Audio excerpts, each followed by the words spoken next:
Mga kapuso, 14 na dati at kasalukuyang mga pulis ang sinampahan na reklamong administratibo ni Julie Dondon Patidongan alias Totoy. Sila po ay pagpapaliwanagin ng National Police Commission o NAPOLCOM para nga dito sa mga reklamong isinampalaban sa kanila at target na tapusin ito sa loob ng 2 buwan. May unang balita si Emil Sumangil.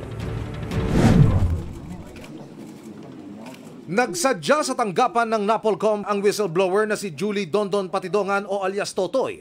Nagsampa siya ng reklamong administratibo laban sa 14 na aktibo at dating pulis na itinuturo niyang may kinalaman umano sa pagkawala ng mahigit 100 sabungero. Kabilang sa mga inireklamo ang retiradong hepe ng National Capital Region Police Office na si Police Major General Jonel Estomo. Si General Estomo, siya ay membro ng ALPA. Pag sinabing ALPA, kasama siya sa hatian na tag 70 milyon. Isa yan na nag-udyok kay Mr. Atong-ang na, boss, patayin mo na si Dondon Patidongan para matapos na yung problema mo na yan.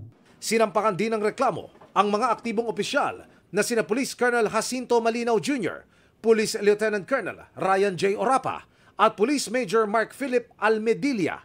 Gayun din ang non-commissioned officers na sina Police Chief Master Sergeant Arturo de la Cruz Jr., Police Senior Master Sergeant Joey Encarnacion, Police Senior Master Sergeant Mark Anthony Manrique, Police Senior Master Sergeant Anderson Abari, Police Staff Sergeant Alfredo Andes, Police Staff Sergeant Edmond Muñoz, Police Corporal Angel Martin.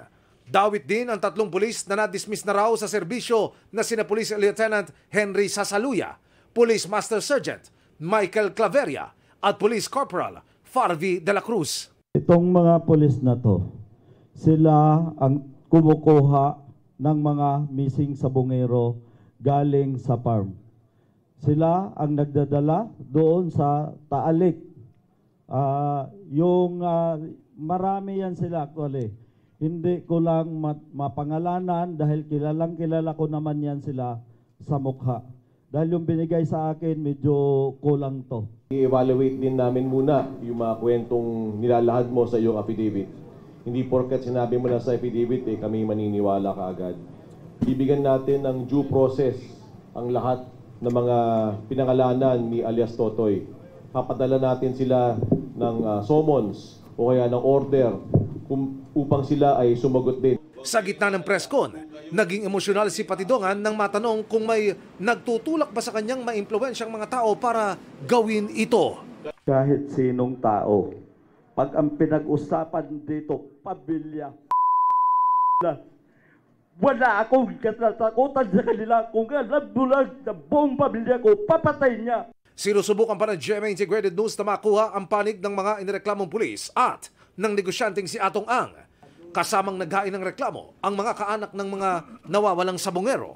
Sana ma-review nyo yung mga files nitong mga kapulisan. Kasi hindi kami naniniwala na 20 lang to, 15, 30. Marami to. Target ng NAPOLCOM na tapusin ang investigasyon sa loob ng 2 buwan at makapagpalabas na sila ng desisyon kung anong kaso ang nararapat isampa laban sa mga akusado. Most likely na kaso grave misconduct at conduct unbecoming of a police officer.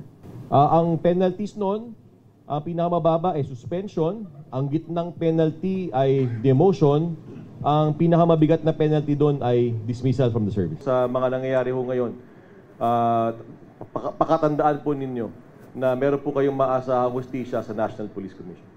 Bago ang paghahain ng reklamo laban sa mga isinasangkot na pulis, nagkaroon ng pagtitipon ng mga kaanak ng nawawalang sabungero. Bumuo sila ng grupo para mapag-isa ang mga hakbang para makamit ang hustisya na nila'y ilang taong naging mailap. Ito na ang regalo sa akin, yung makita na ang aking anak. Sana magkaroon na talaga ng hustisya.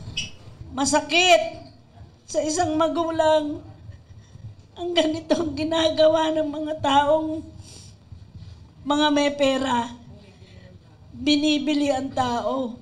Kailangan nating siguraduhin, kaya po nandito yung Justice for the Missing Sabungeros Network para siguraduhin walang whitewash, walang sacred cows, at lahat ng dapat managot ay managot.